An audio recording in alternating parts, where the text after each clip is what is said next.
જય માતાજી, જય દ્વારકાધીશ. તમારું અમારી ચેનલમાં સ્વાગત છે. તમારી માટે એક સરપ્રાઈઝ છે. આપણે બે ગાયો નવી લીધી છે. આ છે એ ગાભણી છે ને બીજી આ છે એ દૂધણી છે. અને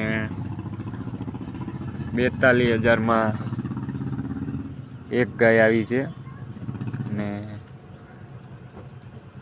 80માં બે આવ્યું છે. જરસાની કિંમત બહુ વધારે છે અત્યારે. આ છે આપણી બાહો અને આ મથુરી બે બહેનો છે. જય દ્વારકાધીશ, જય માતાજી.